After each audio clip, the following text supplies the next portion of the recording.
નમસ્કાર વિદ્યાર્થીઓ. કાલે આપણે માતા પૂરું કરેલું હતું, બરાબર છે. આજથી આપણે બાળક ચાલુ કરવા જઈ રહ્યા છે. આપણે પૂરી ટ્રાય રહેશે કે આપણે વહેલામાં વહેલો આપણો સિલેબસ પૂરો કરીએ અને એ ચિંતામાંથી એકદમ વિમુક્ત થઈ જાજો કે એક્ઝામ પહેલા સિલેબસ પૂરો થશે કે નહીં. એ જવાબદારી મારી છે, બરાબર છે. તમારી જવાબદારી ઓનલી એટલી છે કે તમે હું જે ભણાવું છું એ ભણો, લેક્ચરને ધ્યાનથી સાંભળો, વાંચો, સમજો અને પછી તમે પ્રશ્નોના જવાબ આપો. હવે પહેલા તો મારે વાત એક એવી કરવી છે કે આપણા ગ્રુપમાં આજે એક નાનકડી ક્વિઝ મૂકવામાં આવેલી હતી, MCQની ક્વિઝ, બરાબર છે.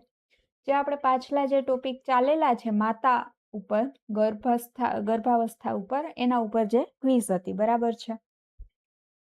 વાત એવી છે કે મોટાભાગના ક્વેશ્ચન, મોટાભાગના લોકોએ એમાં એટલા, એક તો એ સહેલા સરળ ક્વેશ્ચન હતા, મોટાભાગના લોકોએ એમાં ખોટા આન્સર આપેલા છે. જેણે સાચા આપેલા છે એના માટે વેલ ડન, તમે સરસ તૈયારી કરી રહ્યા છો. પણ આટલું સરસ ભણાવવા છતાં તમારા માટે ફ્રી બેચ લાવીએ છીએ, ફ્રી મટીરિયલ લાવીએ છીએ, એટલી ડીપમાં તમને લેક્ચર કરાવીએ છીએ. બાકી મને આવડે કે 5 લેક્ચરમાં આખું એક યુનિટ ઉડાડતા મને આવડે. 5 જ લેક્ચર થાય, એક યુનિટના 6 ટોપિક ઉડી જાય. તમારે એવી રીતના ભણવું હોય તો એવી રીતના ભણાવું, મને કાંઈ ફરક પડવાનો નથી. ફરક મને એક જ વાતથી પડશે કે તમારા રિઝલ્ટથી. આ વસ્તુમાં મને કાંઈ કોઈ 1 રૂપિયો આપવાનું નથી, તો હું કોઈ પાસેથી લેવાની નથી. મારે જોઈએ છે ઓનલી તમારું રિઝલ્ટ. મેં પૈસા લીધા છે કે નથી લીધા, તમારી પાસેથી ફીસ લીધી છે કે નહીં, ઇમ્પોર્ટન્ટ નથી. ઇમ્પોર્ટન્ટ છે કે મારે તમારું રિઝલ્ટ જોઈએ છે. આટલા માટે તો આટલા ડીપમાં લેક્ચર લઉં છું, છતાં ખોટા આન્સર. મોટા ભાગે 10માંથી 3 ક્વેશ્ચન ખોટા પડે તો સમજાય, અને એ કાંઈ મોટો કાંઈ પાપ નથી કે ખોટું પડવું એ કાંઈ ગુનો નથી. એના માટે હું તમને નથી ખીજાતી. પણ તમે લેક્ચર એટલું ડીપમાં ભણાવીએ છીએ, જોતા નથી, સમજતા નથી ને ડાયરેક્ટ ક્વિઝ આપવા આવી જાવ, ત્યારે જ એનું જ રિઝલ્ટ છે ને કે એટલા બધા ખોટા પડે છે. જરાક એકવાર તમે લેક્ચર આખો જોવો, એક શબ્દો ઉપર ધ્યાન આપો, સાંભળો અને સમજો. અમુક ટોપિક તો આમાં એવા છે, અમુક વસ્તુ એવી છે જે આપણી થિયરીમાં લખેલી નથી, પીડીએફમાં, મટીરિયલમાં. હું તમને એક્સ્ટ્રા કરાવું છું. કોના માટે? તમારા માટે ને, તમારી એક્ઝામ માટે. કઈ રમત નથી કે હાલો ABCD કરવા માટે ક્વિઝમાં ગમે એ ટીક કરી દીધું, સાચું છે ખોટું ભગવાન જાણે. એવી રીતના નથી કરવાનું, ગેમ નથી રમવાની. આ સિરિયસલી લ્યો, ગવર્મેન્ટ એક્ઝામ છે, વારંવાર નથી આવતી. નવા મોકો વારંવાર ન આવે. તમારા હાથમાં ભરતી આવી છે તો એને ઝડપી લ્યો. ભલે ફીસ નથી લેતી, પણ મારે રિઝલ્ટ તો જોશે જ. હું જેટલું કરાવું છું એટલું તો તમને આવડવું જ જોઈએ. અને મોટા ભાગે લગભગ હું સિલેબસ એટલો ડીપમાં કરાવું છું ને કે 80 થી 90% મને એટલો આત્મવિશ્વાસ છે કે આમાંથી આપણા મટીરિયલમાંથી ક્વેશ્ચન આવશે. 80 થી 90% જેટલું વિશ્વાસ છે મને. પછી 100% આવી જાય તો ઉપરવાળાની મરજી. પણ તમે એટલીસ્ટ સરખું ધ્યાન દઈને વાંચો તો ખરા. લાવ, આવી રીતના ન ચાલે. આ કોઈ રમત નથી, બરાબર છે. જેના માટે જેને ગુસ્સો આવતો હોય મારા શબ્દો ઉપર, એ ચેનલ છોડીને જઈ શકે છે, પણ હું આ મારા માટે નથી કહેતી, બરાબર છે. ધ્યાન દઈને ધ્યાનપૂર્વક વાંચો, સમજો, લેક્ચર જો. લેક્ચરમાંથી એક એવો શબ્દ નથી ક્વિઝમાં કે જે બહારથી ન હોય. છતાં પણ ઘણા લોકોને કદાચ કંઈ કન્ફ્યુઝન હોય તો એનું કન્ફ્યુઝન હું એકવાર દૂર કરી દઉં, બરાબર છે. કોઈ પણ કન્ફ્યુઝન માઇન્ડમાં રહેવું ન જોઈએ. તમને કાંઈ પણ ક્વેશ્ચન થશે ને, કન્ફ્યુઝન થશે ને, એનો જવાબ આપવા માટે અમે બેઠા છે. એનો જવાબ માટે અમે બેઠા છે 24 કલાક સુધી. તમારે ફક્ત ને ફક્ત એટલું જ કરવાનું છે કે વ્યવસ્થિત લેક્ચર જોવો, નોટ્સ બનાવો, ક્વિઝ ભરો, મટીરિયલ વાંચો. જો એટલું તમારાથી ન થતું હોય ને તો તમારે તૈયારી મૂકી દેવાય. બીજી કાંઈ પણ આશા તમારી પાસે નથી રાખતા, ઓનલી રિઝલ્ટની આશા રાખીએ છીએ. આપણું પેપર પૂરું થાય MPHWનું પછી કોઈ પણ એક કે બે વ્યક્તિ તો આવીને એમ કહેવા જોઈએ મને આપણા ગ્રુપમાં કે આપણા વિડીયોની કોમેન્ટમાં કે જે આપણે ભણ્યા ને લેક્ચરમાંથી બહુ કામ લાગ્યું. ફક્ત કોઈ એટલું પણ કહી જશે ને એટલે મારી મહેનત સફળ હું એમ ગણી લઈશ. બરાબર છે. પેલા તો આપણે જોઈએ ક્વેશ્ચન છે કઈ ટાઈપના હતા ને શું એવું હતું જે નથી સમજાણું. તો એમાં એક પેલા ફોલિક એસિડ વાળો ક્વેશ્ચન હતો એ જોઈએ. હું ક્વેશ્ચન જ ખોલી લઉં જેથી કઈ ભૂલ ન પડે. બરાબર છે. ક્વેશ્ચન જ ખોલી લઉં છું. એક ક્વેશ્ચન હતો, જો હું પેલા ક્વેશ્ચન વાંચું છું, તમે થિયરી વાંચતા જાજો. ક્વેશ્ચન એવો હતો ક્વિઝમાં કે ગર્ભાવસ્થાના પ્રથમ 3 માસ દરમિયાન જન્મજાત ખોડખાપણ અટકાવવા કઈ દવાનું સેવન જરૂરી છે? આ છે ફોલિક એસિડ, જેનો જવાબ ફોલિક એસિડ હતો, જે લગભગ બધાએ સાચો આન્સર કરેલો છે. તો એ 100% એમાં 12 લોકોએ આન્સર કરેલો છે અને 12 સાચો આન્સર કરેલો છે. એના માટે વેરી ગુડ. બરાબર છે. અહીંયા સીધી લીટી છે કે ગર્ભાવસ્થાના પ્રથમ 3 માસ દરમિયાન જન્મજાત ખોડખાપણ અટકાવવા માટે ફોલિક એસિડની ગોળી આપવામાં આવે. એ થઈ ગયું. પછી એક હતું PPH હતું, પોસ્ટપાર્ટમ હેમરેજને લગતો એક ક્વેશ્ચન હતો, એ આપણે ગોતીએ.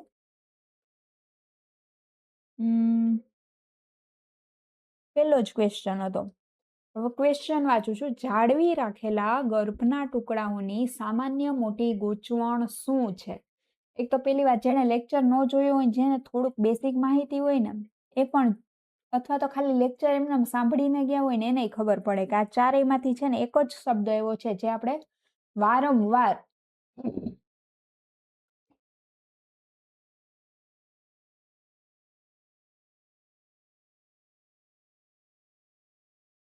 એક જ શબ્દ એવો છે, 4 ઓપ્શન છે એમાંથી કે જે આપણે વારંવાર ભણેલા છે. લગભગ બધા લેક્ચરમાં એકવાર તો એનું નામ આવેલું જ છે, જે છે પોસ્ટપાર્ટમ હેમરેજ, PPH. ગઈકાલના લેક્ચરમાં જ કેટલી વાર આપણે આ વસ્તુ ભણેલા છે, પોસ્ટપાર્ટમ હેમરેજ.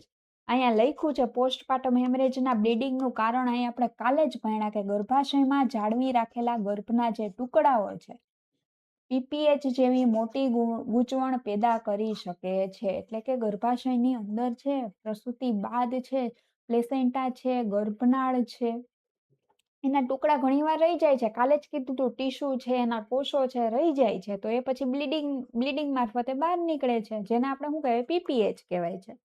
તો ત્યાંથી જ ક્વેશ્ચન હતો. શું મોટી વાત છે? પછી એક ક્વેશ્ચન હતો કે પ્રસૂતિના બીજા તબક્કામાં યોનિમાર્ગમાં એક પહોળો ચીરો, યોનિમાર્ગને પહોળો કરીને એક નાનો ચીરો મૂકવામાં આવે, એને શું કહેવાય? અહીંયા રહ્યું એપિસિયોટોમી. એપિસિયોટોમી અહીંયા છે. પાછું પેલા બીજા લેક્ચરમાં આપણે એક લેક્ચરમાં ઉપર ભણેલા હતા, સેમ ટર્મિનોલોજી, એપિસિયોટોમી.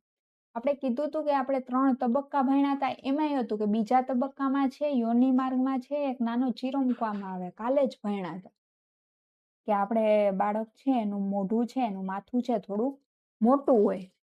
બાળકનું માથું છે થોડું મોટું હોય તો શું થાય? તો કે બહાર નીકળી શકે નહીં બાળક. એટલા માટે યોનિ માર્ગમાં નાનો ચીરો મૂકવામાં આવે, જેથી માર્ગ છે એ પહોળો થઈ જાય, મોટો થઈ જાય અને બાળક સરળતાથી જન્મ લઈ શકે. બરાબર છે. તો આ હતું એપિસિયોટોમી. પછી એક હતું કે પ્રસૂતિના પહેલા તબક્કા વિશેનો એક ક્વેશ્ચન હતો. ક્વેશ્ચન વાંચું છું પહેલા. અહીંથી જ ક્વેશ્ચન હતો એ. પ્રથમવાર ગર્ભવતી મહિલામાં પ્રસૂતિનો પ્રથમ તબક્કો અંદાજે કેટલા સમય ચાલે છે? આ વસ્તુ આપણે અહીંયા કાલના લેક્ચરમાં ભણી હતી, લેક્ચર નંબર 5માં. પ્લસ પ્રસૂતિના જે 3 તબક્કા, આમ કહીએ તો આપણે 4 પ્રસૂતિના. જો આના ઉપરથી એક ક્વેશ્ચન કહી દઉં કે તમને પરીક્ષામાં ક્વેશ્ચન પૂછાય કે પ્રસૂતિના ટોટલ કેટલા તબક્કા છે, તો જવાબ આવશે 4. આપણે 3 મુખ્ય તબક્કા ભણ્યા, પણ એની નીચે ચોથો તબક્કો પણ ભણ્યો હતો. પાછલા લેક્ચરમાં જોઈ આવજો. ચોથો તબક્કો પણ આપણે ભણેલા હતા કે આધુનિક ટેકનોલોજીમાં ચોથો તબક્કો પણ ગણવામાં આવે છે, જેમાં બાળકના જન્મ બાદ પ્લેસેન્ટા ને બધું બહાર નીકળી જાય ત્યારબાદ 1 થી 2 કલાક સુધી માતાને ઓબ્ઝર્વેશનમાં રાખવામાં આવે છે. એટલે પ્રસૂતિના ટોટલ કેટલા તબક્કા છે? 4 તબક્કા છે. કોઈ પણ 3 કરીને ન આવે. મુખ્ય 3 છે, તો ટોટલ છે 4. હવે આપણા ક્વેશ્ચન ઉપર જાય. ક્વેશ્ચન એવો હતો કે પ્રથમવાર ગર્ભવતી મહિલા બને છે, એમાં પ્રસૂતિનો પહેલો તબક્કો કેટલા સમયનો હોય? તો એ આપણે અહીંયા કાલે જ ભણ્યા હતા કે પ્રથમવાર ગર્ભવતી મહિલા હોય, પ્રાઇમી પેરા કાલે જ બોલી હતી. એનો પ્રથમ તબક્કો છે 10 થી 12 કલાકનો હોય છે. 10 થી 12 કલાક સુધી ચાલે છે મુખ ખુલવાનો તબક્કો. અને જ્યારે મલ્ટીગ્રેવિડા હોય, પ્રાઇમી ગ્રેવિડા હોય ત્યારે 10 થી 12 કલાક. મલ્ટીગ્રેવિડા એટલે પછીની બધી પ્રસૂતિમાં એ અડધો થઈ જાય, 5 થી 6 કલાકનો થઈ જાય. એ આપણે તબક્કા ભણ્યા ત્યારે કર્યું હતું.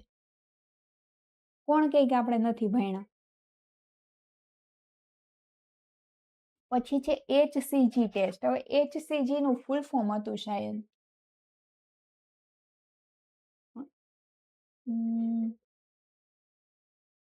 ના, ફૂલ ફોર્મ નહીં, ક્વેશ્ચન જ હતો. ક્વેશ્ચન હતો કે ગર્ભાવસ્થાની પુષ્ટિ કરવા માટે પેશાબમાં કયા હોર્મોનનું પરીક્ષણ કરવામાં આવે છે? અહીંયા જ લખ્યું છે, કાલે જ ભણ્યા ગર્ભાવસ્થાની પુષ્ટિ કરવા માટે પેશાબમાં HCG હ્યુમન કોરિયોનિક ગોનેડોટ્રોપિન હોર્મોનનું પરીક્ષણ કરવામાં આવે છે બેઠો MCQ. ના સેમ વસ્તુ ઉપર પહેલા લેક્ચરમાં પણ આપણે ભણ્યા છે HCG, કે જ્યારે પહેલા કે બીજા લેક્ચરમાં કે ટેસ્ટ કરવા માટે કયો હોર્મોન યુઝ થાય છે, તો કે માતા છે એની પેશાબમાં છે HCG હોર્મોન રહેલો હોય છે, એનું લેબોરેટરીમાં પરીક્ષણ કરવામાં આવે છે. પછી હતો ચુડવિક સાઇન વાળો એક ક્વેશ્ચન હતો. ક્વેશ્ચન એવો હતો કે ગર્ભાવસ્થા દરમિયાન યોનિમાર્ગનું મ્યુકસ મેમ્બ્રેન છે, એટલે કે મેં કાલે જ સમજાવ્યું હતું, યોનિમાર્ગની આજુબાજુની જે ચામડી છે, જેને આપણે મ્યુકસ મેમ્બ્રેન કહી શકીએ, એનો મ્યુકસ મેમ્બ્રેન છે વાયોલેટ કે બ્લુ રંગનું જોવા મળે, તેને કઈ સાઇન કહેવાય છે? આવો ક્વેશ્ચન હતો. કાલ નથી ભણ્યા આપણા ચોડવિક સાઇન. આ ચોખ્ખું લખેલું છે, ગર્ભાવસ્થામાં યોનિમાર્ગનું મ્યુકસ મેમ્બ્રેન છે વાયોલેટ કે બ્લુ રંગનું જોવા મળે છે, જેને ચોડવિક સાઇન કહેવાય. એમાં કોઈ એક ખોટો આન્સર આપેલો છે. લગભગ 10 માંથી 9 લોકોએ તો સાચો આપેલો છે, એક ખોટો આન્સર આપેલો છે. પછી ક્લોઝમાં આધારિત એક ક્વેશ્ચન હતો. ક્વેશ્ચન કઈ કેવો હતો?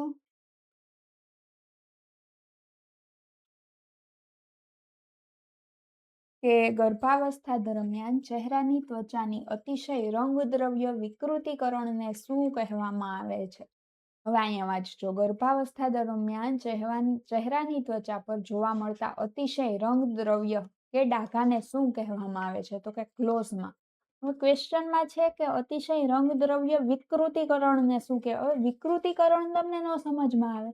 વિકૃતિકરણ એટલે કે કંઈક વિકૃતિ, કંઈક જેવું આપણે જે વસ્તુ આપણને ન ગમે અથવા તો જો અનિચ્છિત વસ્તુ છે, જે આપણને ગમતી નથી અથવા તો જોતી નથી, એવા રંગદ્રવ્ય, એટલે કાલે જ કીધું તું, રંગદ્રવ્ય એટલે ડાઘો થાય, કલર થાય, મોઢા ઉપર ચહેરા પર ડાઘા થઈ જાય, એને ક્લોઝમાં કહેવામાં આવે. કાલે જ કીધું તું. એમાં કેટલા લોકોએ ખોટા આન્સર કરેલા છે? હાર્જરિકા ને ટ્રોફોબ્લાસ્ટ ને લાઇનિયા નાઇગ્રા, એવું આપણે અત્યાર સુધી એકય લેક્ચરમાં નથી ભણ્યા, તો એ ઓપ્શન ટીક કરેલા છે. 7 લોકોએ, ઓનલી 12 માંથી 7 લોકોએ સાચો આન્સર એમાં ટીક કરેલો છે.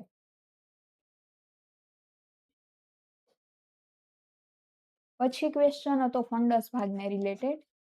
ક્વેશ્ચન હતો ગર્ભાશયનો સૌથી ઊંચો ભાગ, જેને ફંડસ કહેવાય છે, તે નીચેનામાંથી કયા ગર્ભાવસ્થાના અઠવાડિયામાંથી પેટ દ્વારા સ્પષ્ટ દેખાય છે? એટલે કે આ ફંડસ ભાગ છે, કેટલામાં અઠવાડિયા, ગર્ભાવસ્થાનું કેટલામું અઠવાડિયું છે ત્યારથી દેખાય છે અથવા તો અનુભવી શકાય છે? અહીં લખ્યું છે, કાલના લેક્ચરનો જવાબ. ગર્ભાવસ્થાના 12 અઠવાડિયાથી પેટ દ્વારા સ્પષ્ટ અનુભવી શકાય છે. શું? તો કે ગર્ભાવસ્થાનો ફંડસ ભાગ. એમાં જવાબ આવે 12. તો એ કેટલાય 18 ને 24 નાખ્યું છે. થાબોડી જ દીધું. ક્યાં કોઈ કઈ કહેવાનું છે? આ તો ઓનલાઈન બેચ છે. ક્લાસમાં આવીને તો કોઈ ખીજાવાનું નથી, કોઈ મારવાનું નથી.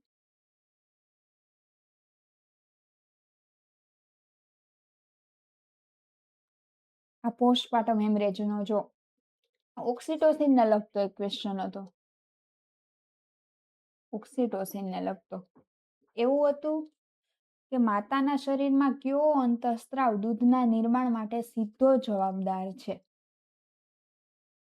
પ્રોલેક્ટિન વાળો એક ક્વેશ્ચન હતો. સોરી, ઓક્સિટોસિન પહેલા પ્રોલેક્ટિન વાળું જોઈ લે. અહીંયા ક્વેશ્ચન એવો હતો કે માતાના શરીરમાં કયો અંતઃસ્ત્રાવ છે દૂધના સીધા નિર્માણ માટે જવાબદાર છે? તો એમાં પ્રોલેક્ટિન આવે. અહીંયા રહ્યું, કાલે જ ભણ કે સ્તનપાન કરાવવાથી માતાના શરીરમાં પ્રોલેક્ટિન નામનો અંતઃસ્ત્રાવ ઉત્પન્ન થાય છે જે દૂધના નિર્માણ માટે એટલે કે દૂધ બનાવવા માટે સીધો જવાબદાર છે. સેમ ક્વેશ્ચન હતો. ઓક્સિટોસિનને લગતો બી એક ક્વેશ્ચન હતો કે ગર્ભાશયના સંકોચન માટે શું જવાબદાર છે, કયો અંતઃસ્ત્રાવ જવાબદાર છે? તો એમાં ઓક્સિટોસિન આવતું હતું. એ આપણે ઘણી વાર ભણી ગયા. એટલા માટે તો ઓલું ઓ મીશો વાળું મેં તમને કીધું હતું. ઓ મીશો, ઓ એટલે કે ઓક્સિટોસિનનું ઇન્જેક્શન. ઓક્સિટોસિનનું ઇન્જેક્શન આપવામાં આવતું હતું ગર્ભાશયના સંકોચન માટે, પીપીએચ અટકાવવા માટે. અને મિસોપ્રોસ્ટોલ છે, જ્યાં ઇન્જેક્શન ન હોય હાજરમાં ઘરમાં, ને મિસોપ્રોસ્ટોલની ગોળી આપવામાં આવતી હતી. પછી એક આ દૂધના પ્રકાર હતા. આ મેં કાલે જ સમજાવ્યું હતું. કોલોસ્ટ્રોમ અને આ ફોર મિલ્ક વચ્ચેનો તફાવત એ તમને અહીંયા કીધો હતો. કોલોસ્ટ્રોમ છે ડિલિવરીના 1 થી 2 દિવસ સુધી જે ઘાટું, ઘટ્ટી અને પીળા કલરનું દૂધ હોય એને કોલોસ્ટ્રોમ કહેવાય શરૂઆતનું. પણ ફોર મિલ્ક અને હાઇન્ડ મિલ્કમાં શું છે તો કે એ 1 થી 2 દિવસ જતા રહીને એ પછીનો તબક્કો છે. કે કોઈ પણ એક્ઝામ્પલ આપ્યું હતું કે માની લો 20 મિનિટ સુધી સ્તનપાન થાય છે, તો આ 20 મિનિટમાં શરૂઆતના 2 થી 3 મિનિટ સુધીનો સમયગાળો માની લઈએ તો એમાં જે મિલ્ક આવે એ ફોર મિલ્ક છે, જે આછું ને પાતળું હોય છે, જે બાળકની તરસ છીપાવે છે. આ હતું તમારા ક્વિઝમાં ક્વેશ્ચન. તરસ છીપાવે છે શરૂઆતનું દૂધ છે કયા નામે ઓળખાય છે? Fore milk. ને હાઇન્ડ મિલ્ક છે એમાં વધુ ફેટ હોય છે જે પોષણ આપે છે અને ખોરાક આપે છે બાળકને. આમાં અમુકે કોલોસ્ટ્રોમ કર્યું છે. કોલોસ્ટ્રોમ તો ઘાટું છે ને, તમને તો ક્વેશ્ચનમાં આપેલું જ છે કે પાતળું દૂધ. ક્વેશ્ચન હતો કે સ્તનપાન કરાવતી વખતે શરૂઆતમાં આવતા પાતળા દૂધને શું કહેવામાં આવે કે જે બાળકની તરસ છીપાવે છે? કાલે જ મેં કીધું તું આમાં કન્ફ્યુઝ ન થતા. ફોર મિલ્ક ને હાઇન્ડ મિલ્ક છે આખું ભેગું એક જ સમયગાળા દરમિયાન આવે છે. એક જ સમયગાળામાં જે સ્તનપાન થાય એમાં શરૂઆતમાં જે થાય એને ફોર મિલ્ક કહેવાય ને પછી થાય એ હાઇન્ડ મિલ્ક કહેવાય. બરાબર છે? આ એક વસ્તુ હતી, આ ક્વિઝ માટેની હતી. અત્યારે અહીંયા થોડો ટેકનિકલ પ્રોબ્લેમ છે એટલે આ લેક્ચર અહીંયા આપણે પૂરો કરીએ છીએ. આ પછીના લેક્ચરમાં આપણે બાળક છે એની શરૂઆત કરશું.